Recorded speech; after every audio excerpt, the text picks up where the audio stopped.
సంధ్య గారు కూడా మనతో పాటు జాయిన్ అయ్యారు. సంధ్య గారు నమస్తే. నమస్తే అండి. శివాజీ చేసిన కామెంట్స్ అంటే దాంట్లో కొంతమంది సమర్థిస్తున్నారు, ఎస్ ఇట్లాంటి ఘాటుగా మాట్లాడే వాళ్ళు ఉండాలి, లేదంటే దారికి రారు అని చెప్పేసి మాట్లాడే వాళ్ళు ఉన్నారు. ఇప్పటికీ స్త్రీలంటే ఎదుటివాడు జడ్జ్ చేసే పరిస్థితేనా, ఆఖరికి అవయవాల్ని కూడా మరి సామాన్లు అని చెప్పి ట్రీట్ చేసేటువంటి పరిస్థితేనా, ఈ భారతదేశంలో ఎప్పుడు కూడా ఎదుటివాడు జడ్జ్ చేసేటువంటి పరిస్థితుల్లోనే ఇంకా ఉన్నావా అన్న ప్రశ్న ఒకవైపు కనిపిస్తోంది. శివాజీ చేసినటువంటి కామెంట్స్ రెండు రకాలు చూస్తున్నారు. బట్ నేనేమంటున్నా అంటే చెప్పడం తప్పు కాదు, చెప్పే విధానం తప్పు, చూసే కోణం తప్పు అన్నది నేను అంటున్నటువంటి మాట. సంజయ్ గారు మీ రియాక్షన్ ఏంటి కామెంట్స్ పైన? ఒకటండి, అసలు ఈ డ్రెస్ కల్చర్ అనేది ఎవరి వ్యాపార ప్రయోజనాలకి డ్రెస్సులు వచ్చాయి, సినిమాల్లోకైనా బయట సమాజంలోకైనా అని ఆలోచిస్తే ఇదంతా వ్యాపార సంస్కృతి. స్త్రీల శరీరాలను కూడా మార్కెట్ లో అమ్మకపు వస్తువులుగా మార్చేటువంటి క్రమంలో ఇటువంటి దుస్తుల కల్చర్, ఇటువంటి బట్టల కల్చర్ వచ్చింది. శివాజీ రాజా గారు తను పనిచేస్తున్న సినిమాల్లో ఆ నిర్మాతలకి డైరెక్టర్లకి ఈ డ్రెస్ వేయకండి ఆడవాళ్ళకి అంటే, ఏ నిర్మాత కోరుకోకుండానే, ఏ డైరెక్టర్ కోరుకోకుండానే ఆడవాళ్ళు ఇష్టంగా డ్రెస్లు వేసుకుంటున్నారు అని మీరందరూ భావిస్తే ఇంకో పాయింట్ సంజయ్ గారు, అంటే మీరన్న పాయింట్ దయచేసి కంప్లీట్ చేయనియండి. నేనేమంటున్నానంటే చాలా అజ్ఞాన ప్రదర్శన మన చుట్టూ జరుగుతుంది. మీడియాలో దాదాపు అందరూ అజ్ఞాన ప్రదర్శనలో భాగంగానే ఉంటున్నారు. ఇవాళ 3 విషయాలండి. స్త్రీల శరీరాలకి డిగ్నిటీ ఉండాలి అనేది అందరం కూడా అంగీకరించే విషయం. మేమందరం మా జీవన విధానంలో, మీరు మమ్మల్ని చూస్తున్నారు, మా వేష భాష వస్త్రధారణలన్నీ ఎలా ఉంటాయని, ఏమి నమ్ముతున్నాము, ఏమి ఆచరిస్తున్నాము అనేది మనం పరిగణలోకి తీసుకుంటూనే దీన్ని ఎలా అర్థం చేసుకోవాలి అంటే, ఎంతసేపు ఆడవాళ్ళకే మనం చెప్తాం. నిజంగా ఘాటుగా చెప్పే ఆ ఘాటు మాటలు, నువ్వు హీరోయిన్ కి డ్రెస్సులు వేస్తే నేను నటించను అని చెప్పగలగాలి. మీరు ఈ నిర్మాతలు, దర్శకులు, మీరు ఈ గుడ్డలు ఎందుకు ఆడవాళ్ళకి వేస్తున్నారు అని అడగలగాలి. ఏ ఆడవాళ్ళు మేము చీర కట్టుకుంటే నటించమని నిరసన ప్రదర్శన చెప్పారండి? ఇవాళ చీరలతో నటించిన ఆయా క్యారెక్టర్లను బట్టి చీరలతో నటించినటువంటి ఇప్పుడున్న మోడర్న్ హీరోయిన్లను కూడా మనం చూసాం. సమంతాలో, కాజోల్లో, ఇంకొకళ్ళు. వాళ్ళు మేము చీరతో నటించము, బికినీలతోటే నటిస్తామని చెప్పారా ఎవరికైనా? నేనేమంటున్నా అంటే, ఇవాళ మొత్తం ఎక్స్పోజింగ్ అనేది ఒక ఆడవాళ్ళకి మాత్రమే పరిమితమైన అంశంగా మనం చూస్తున్నాం. అట్లా కాదు అంటున్నా. సినిమాని సేల్ చేసుకోవడానికి సినిమాలో అనేక రకాలుగా వాళ్ళు పెడతారు. అట్లాగే మార్కెట్ లో డిజైన్ అనేది రకరకాల వ్యాపార ప్రయోజనాలకు వచ్చింది. ఇదంతా కూడా పెట్టుబడిదారీ ప్రపంచం సృష్టించేటువంటి అనేక విష సంస్కృతిలో భాగంగా వస్తున్నటువంటి పోకడలు. దాంట్లో స్త్రీలు భాగం అవుతారు, మన ఇంట్లో పిల్లలు కూడా అవుతారు. ఇప్పుడు ఇప్పుడు మా జనరేషన్ లో లంగావణీలు లేకపోతే నీట్ డ్రెస్లు వేసుకోవచ్చు, కానీ ఇప్పుడు యంగ్ జనరేషన్ ప్యాంట్లు వేసుకోవచ్చు, టీ షర్ట్స్ వేసుకోవచ్చు. అంటే అది పార్ట్ ఆఫ్ ద కల్చర్ గా ఉంటుంది. ముందు అది అర్థం చేసుకోవాలా. అవన్నీ వదిలేసి వేసుకుంటున్న ఆడపిల్లల్ని జడ్జి చేయడం తప్పు. రెండోది, ఏ బట్టలు వేసుకున్నా, ప్యాంటు షర్ట్ వేసుకున్నా అందులో అశ్లీలత ఉండొద్దు, అబ్సినిటీ ఉండొద్దు అనే ఒక కాన్సెప్చువల్ గా మనం దీంట్లో సంజయ్ గారు ఇంకో శివాజీ అన్నటువంటి కామెంట్స్ లో మీరు అన్నమాట ఈక్వల్ గా కనిపిస్తుంది. ఎట్లా అంటే ఆయన ఏమన్నారు, సావిత్రమ్మలా ఉండాలి, సౌందర్యలా ఉండాలి, ఈ కాలపు రష్మిక మందన్లా ఉండాలి, కొంతమంది ఫెమిలియర్, వీళ్ళ కట్టుబొట్టు బాగుండేదని. మరి ఆ కాలంలో అట్లాంటి వేషధారణ ఉండేది, ఆ కాలంలో సినిమాల్లో కూడా అట్లాగే చూపించారు. బట్ ఈ కాలంలో ఆ వేషధారణ చూపించట్లేదు కదా. ఈ కాలంలో అంగాంగ ప్రదర్శన చేస్తేనే జనాలు చూస్తారు, అట్రాక్ట్ చేస్తేనే చూస్తారని చెప్పేసి మహిళలకు వేసేటువంటి బట్టలే అవి కదా. ఈ ఘాటుదనం నిర్మాతల మీద, డైరెక్టర్ల మీద పెట్టమని అంటున్నాను నేను అనేది. వాళ్ళు ఇట్లా ఆడవాళ్ళకి, హీరోయిన్లకి బట్టలు వేసేవాడేమో గొప్ప దర్శకుడు అవుతాడు, దర్శకేంద్రులు అవుతారు, లేకపోతే దర్శకులు అవుతారు, గొప్ప నిర్మాతలు అవుతారు. వాళ్ళ మీద ఎందుకు లేదు మీ టార్గెట్ ఎందుకు లేదు? నేనేమంటున్నా అంటే, ఆడవాళ్ళని ఒక్కళ్ళని ఇవాళ అందరూ ప్యాంటు షర్ట్లు వేసుకుంటే మీకు సాంప్రదాయ దుస్తులు ఇష్టం. మీ అమ్మాయి లంగావణి వేసుకుని వెళ్తాందా స్కూల్ కి, కాలేజీకి? వెళ్ళదు. బయట ఉన్న బట్టల కల్చర్ ఉంటది, కానీ ఉండే ప్రయత్నం మనం చేస్తాం. నేను లంగావణి వేసుకున్నా కాబట్టి నా బిడ్డలు లంగావణిలే వేసుకోవాలని నేను అనుకుంటే నాకు ఇష్టం ఉండొచ్చు. మహా అంటే వాళ్ళు ఏ పండగలకో పబ్బాలకో వేసుకుంటాం, కానీ మేము రోజు కాలేజీకి వేసుకో అంటారు. That is situation. అంటే వాళ్ళు సాంప్రదాయాలకు వ్యతిరేకమా ఇప్పుడు ఈ పిల్లలు? కాదు. అంటే నేనేమంటున్నా అంటే ప్రతి దాంట్లో కూడా వెల్గారిటీ అనేది లేకుండా చూసుకోవడం ఆ ఇండివిజువల్ బాధ్యత. But at the same time ఇప్పుడు ఈ సినిమా హీరోయిన్లు ఉన్నారు, కేవలం బికినీ వేసుకోమంటే పాత్రలు పోగొట్టుకుని ఆడవాళ్ళని కూడా ఉన్నారు. మీరు ఇంటర్వ్యూలు చేస్తే బయటకు వస్తాయి అవన్నీ. అంటే ఉదాహరణకి బికినీ అన్న, అంటే ఉదాహరణకి మోడర్న్ డ్రెస్ నేను వేసుకోనండి నాకు ఇది ఇష్టము అంటే మేము పాత్రలు పోగొట్టుకున్నామని కూడా చెప్పారు కదా కొంతమంది హీరోయిన్లు. అసలు కాస్టింగ్ కౌచ్ కి వ్యతిరేకంగా ఉంటే మీకు అవకాశాలు లేవు అంటేనే కదా మేము అప్పుడు యాంటీ కాస్టింగ్ కౌచ్ మూవ్మెంట్ చేసింది. కాబట్టి ఊరికే ఆడవాళ్ళ శరీరాల మీద జడ్జిమెంట్లు కాదు, ఆడవాళ్ళు తమకు తాము ఇప్పుకుని తిరగడానికి నిలబడి ఉన్న సందర్భం కాదు. ఈ దేశంలో ఆడవాళ్ళు తమను తాము రక్షించుకోవడానికి ప్రయత్నం చేస్తారు. కొన్ని సందర్భాల్లో మార్కెట్లు ఇవాళ ఎంతో సాంప్రదాయాలు ఒడుగులు చేసుకుని జంజాలు ఉన్నోళ్ళు కూడా అమెరికా పోయి వాళ్ళకి అనుకూలంగా ఉద్యోగాలు చేస్తారు. ఆడవాళ్ళు కూడా వాళ్ళేమి మట్టలు మంగళసూత్రాలు వేసుకుని డ్యూటీలకి చీరలు కట్టుకుని ఎందుకు వెళ్ళట్లా? నేను హైదరాబాద్ లో వెళ్తున్నా కదా, అదే సాఫ్ట్వేర్ కంపెనీకి ఇక్కడ నేను చీరతో వెళ్తున్నాను వెళ్ళాలనుకుంటే, లేదా పంజాబీ డ్రెస్ తో వెళ్తున్నాను. మరి ఇక్కడ పంజాబీ డ్రెస్ తో వెళ్ళిన వాళ్ళు అమెరికాలో ఎందుకు వెళ్ళట్లేదు? అక్కడ సిచ్యుయేషన్ వాళ్ళకి లేదేమో, మనం ఎందుకు అర్థం చేసుకోవాలా? అంటే ఎందుకు అర్థం చేసుకోకూడదు? రెండోది, మరి సాంప్రదాయాలు పాటించే వాళ్ళు ఎట్టి పరిస్థితుల్లో వల్లిస్తున్నారు కదా సాంప్రదాయాలు. వల్లించే వాళ్ళు ఇవాళ అమెరికాలో గాని ఈవెన్ వెస్టర్న్ కంట్రీస్ లో గాని ఎందుకు ప్యాంటు చొక్కాలు వేసుకుని ఉద్యోగాలు చేస్తున్నారు? అంటే మీకు డబ్బులు కావాలి కాబట్టి, మీకు ఉద్యోగాలు కావాలి కాబట్టి మీరు ఆ కల్చర్కి ఈజీగా అడాప్ట్ అవుతారు. కానీ మీరు చాలా ఈజీగా అవతల వాళ్ళ మీద కామెంట్లు చేస్తారు. ఆడవాళ్ళు మోడర్న్ డ్రెస్లు వేసుకోవద్దు, పాశ్చాత్య దుస్తులు వేసుకోవద్దు అంటే ఉండండి ఇండియాలో. లంగావణీలు వేసుకుని చీరలు కట్టుకుని మీ పిల్లలకి అవే నేర్పించుకుని బతకండి. ఎవడొద్దన్నాడు మీకు ఇష్టమైతే? ఇవన్నీ చాలా ఈజీగా మాట్లాడుతున్నారండి. అది కాదు, ఆడవాళ్ళ మీద జడ్జిమెంట్లు పాస్ చేయడం కాదండి. ఖచ్చితంగా శివాజీ రాజా తాను తన పిల్లలకి పాటించవచ్చు, అది ఆయన ఇష్టం.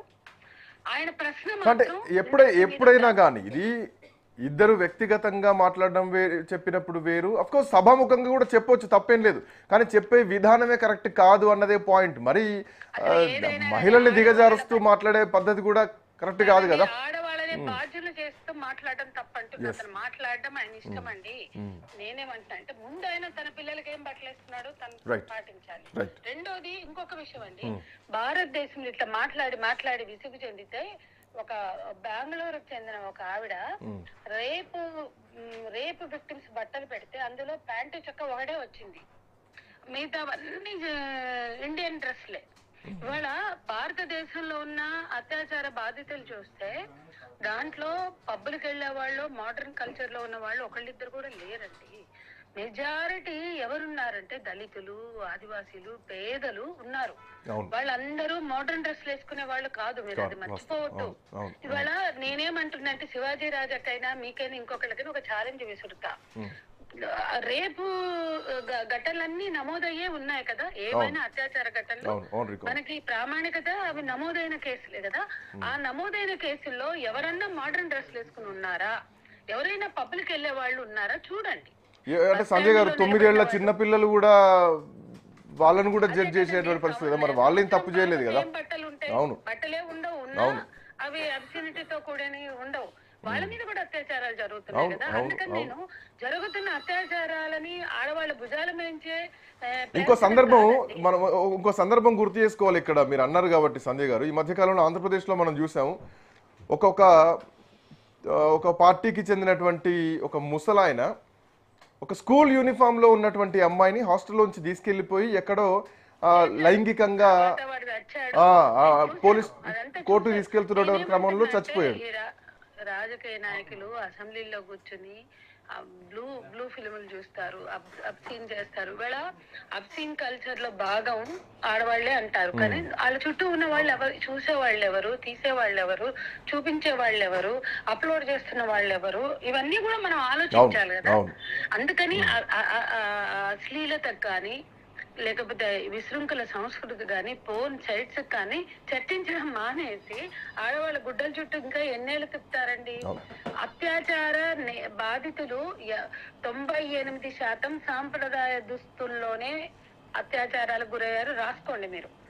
బస్ స్టాండుల్లో ఆటోల్లో వెళ్లే వాళ్ళు, బస్ స్టాండుల్లో నిలబడే వాళ్ళు, లేట్ నైట్ డ్యూటీలు ముగించుకుని ఇళ్ళకి వెళ్లే వాళ్ళు, ప్రాపర్ ట్రాన్స్పోర్ట్ లేకుండా డిపెండ్ అయిన వాళ్ళు వీళ్ళే ఎక్కువ మంది పడేయారండి. అండ్ రెండోది నోన్ పర్సన్స్, ఇంటి పక్క వాళ్ళు, బంధువులు, తెలిసిన వాళ్ళు చిన్న పిల్లల్ని చేస్తున్నారు. కాబట్టి అత్యాచారాలకి స్త్రీల దుస్తుల్ని బాధ్యుల్ని చేయడం అది 1% ఫ్యాక్టర్ అవుతుందేమో కానీ 99% ఫ్యాక్టర్ కాదండి. అంటే ఆమె బట్టలు బాగాలేవు కాబట్టి నేను టెంప్ట్ అయ్యానంటే నేను ఒకటి అడుగుతా అండి. మనకి బిర్యానీ అనేది ఇంకోటి మనకి ఇష్టమైన టేస్ట్ ఫుడ్ పక్కింట్లో వండుకుంటారు. అది స్మెల్ మనకు వచ్చినప్పుడు మనకి టెంప్ట్ అవుతాం. కానీ పోయి వాళ్ళ ఇంట్లోకి వెళ్ళి గుంజుకుని వచ్చి తింటున్నామా మనం? అది బిర్యానీ కావచ్చు, స్వీటే కావచ్చు. అంటే స్మెల్ మనకి టెంప్ట్ అవుతుంది. కానీ మనం వెళ్ళి వాళ్ళ ఇంట్లో అంటే ఒక కంట్రోల్ అనేది అక్కడ మనం చూస్తున్నాం. మనకి ఎంత నచ్చినా పోయి కొనుక్కునన్నా తెచ్చుకుని తింటాం, లేదా ఇంట్లో వండుకునైనా తింటాం. కానీ పక్కింట్లో స్మెల్ వచ్చింది కాబట్టి మేము టెంప్ట్ అయ్యాం, మాకు నోట్లో నీళ్ళు వచ్చిందని వాళ్ళ ఫుడ్ లాక్కొచ్చుకుని తింటున్నామా మనం? అక్కడ ఉన్న నియంత్రణ స్త్రీల హక్కులకు సంబంధించి ఎందుకు లేదు? ఇవన్నీ చాలా ఆలోచించాలి. మన మైండ్ సెట్ అండి. అత్యాచారం is nothing but our mind set, అంతే. బట్టలు కాదు, తొక్క కాదు. ఓకే, దానికన్నా పోర్ను చూస్తే ఇంకెక్కువ టెంప్ట్ అవుతారు. దాని వల్ల జరుగుతున్న అత్యాచారాలు చాలా ఉన్నాయి. అవి ఎందుకు చర్చ రాదు మనకి? డ్రగ్స్ వల్ల చాలా కంట్రోల్ తప్పుతున్నారు, దాని వల్ల అత్యాచారాలు జరుగుతున్నాయి. కాబట్టి ఎక్కువ సీరియస్ గా పోర్న్ కల్చర్ వలన ఇవాళ కొన్ని దేశాల్లో, సింగపూర్, మలేషియా లాంటి దేశాల్లో అలవ్ కాని సైట్స్ ఈ భారతదేశంలో హిందుత్వవాదం మాట్లాడుతూ సంస్కృతి సాంప్రదాయాలు పత్తికట్ట అని చాలా వాగుతున్నటువంటి దేశంలో లక్షల వెబ్సైట్లు వచ్చి పడుతున్నాయి. ఎందుకు అవి ఎందుకు మనం బాధ్యతగా మాట్లాడలేకపోతున్నాం?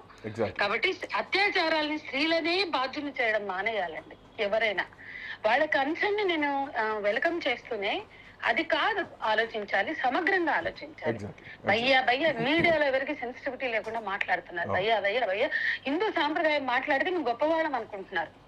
కానీ వాళ్ళు ఇష్టం వచ్చినట్టు బతుకుతారు, కానీ మాట్లాడేస్తారు.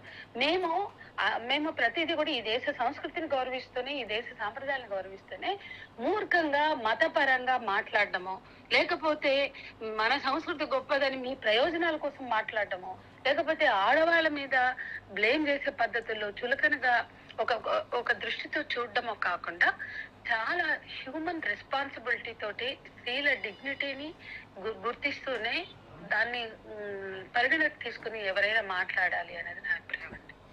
ఎగ్జాక్ట్లీ. థ్యాంక్ యూ సంజయ్ గారు, థ్యాంక్స్ ఫర్ జాయినింగ్. సో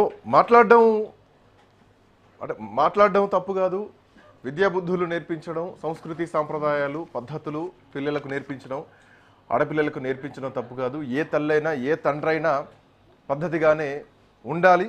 కట్టు బొట్టు ఎస్ కరెక్టే. శివాజీ అన్న మాటల్లో చీర కట్టుకున్నటువంటి మహిళలకు ప్రపంచ సుందరిమణి కిరీటాలు కూడా వచ్చాయని చెప్పారు.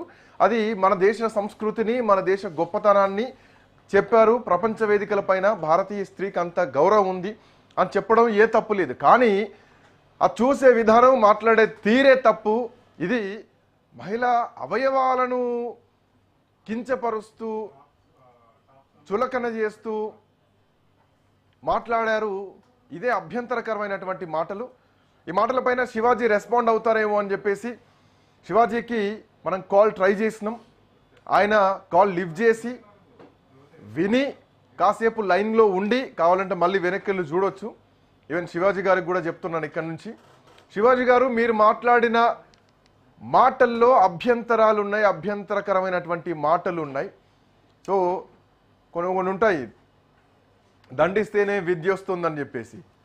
కానీ దాంట్లో కూడా మన పిల్లలు అనుకున్నప్పుడు దండించేటువంటి విధానం వేరే ఉంటుంది. కానీ మంది అందరి ముందర కొట్టడాలు, నలుగురిలో అవమానిస్తూ మాట్లాడాలు, ఆ కాలంలో ద్రౌపది వస్త్రాభరణం జరిగితే ఇప్పుడు మాటలతో మహిళల్ని కించపరుస్తూ మాట్లాడేటువంటి పరిస్థితులు సోకాల్డ్ హీరోలు మాట్లాడుతున్నారు. చెప్పడం తప్పేం కాదు. ఓ గురువుగా, ఓ మెంటర్గా ఇలాంటి బట్టలు వేసుకోవద్దమ్మా, ఇట్లాంటి ఇబ్బందులు వస్తూ ఉంటాయి అంటే మరి అవే బట్టలు కదా సినిమాల్లో చూపించేది. మీరు సినిమాల్లో ఆపేయండి, ఫస్ట్ ఆఫ్ ఆల్ ఆపేయాలి. సినిమాలో ఆ బట్టలు వేయడం మీ డైరెక్టర్లు, మీ ప్రొడ్యూసర్లు ఆపితే ఇంకో నలుగురు దారిలోకి వస్తారు. సినిమాలు చూస్తే సగం ఖరాబ్ అవుతున్నారని చెప్పడంలో ఏ సందేహం లేదు. చిరిగిపోయిన ప్యాంట్లు మీరేస్తేనే జనాలు వేస్తారు. స్లీవ్లెస్లు మీరేస్తేనే జనాలు వేస్తారు. మీరు ఎక్కడో కల్చర్ని తీసుకొచ్చి భారతీయ స్త్రీలు మహిళలు చీరలు అని మీరు భారతీయ సంప్రదాయం గురించి మాట్లాడేటువంటి మీరు ఎక్కడి సాంప్రదాయాలను తీసుకొస్తున్నారు కదా సినిమాల్లో, వాటిని బ్యాన్ చేయాల్సినటువంటి బాధ్యత కూడా హీరో శివాజీ తీసుకోవాల్సినటువంటి అవసరం ఉంది. ఎస్, ఆయన మాట్లాడిన విధానం తప్పు, ఆయన మాట తప్పు కాదు, ఆయన మాట్లాడిన మాట విధానం తప్పు. కించపరుస్తూ అవమానపరుస్తూ మాట్లాడినటువంటి విధానమే తప్పు, 100% తప్పే. యా మనసులో శ్రీకాంత్, మీరు అనుకునే మాట అన్నట్టు మనసులో అనుకుంటారు, ఎవరి స్వేచ్ఛ వారిది కావచ్చు, కానీ వాళ్ళు ఇలా అనుకుంటారు. ఆ పదం నేను వాడదలుచుకోలేదు, I'm sorry, but that is not correct. సామాన్లు అని చెప్పేసి మాట్లాడుతూ కించపరుస్తూ మాట్లాడతారా ఇంట్లో?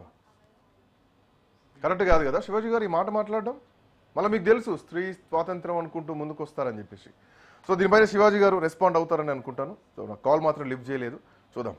That's all for now. Next updates continue అయితే కీప్ వాచింగ్ రాజ్ న్యూస్.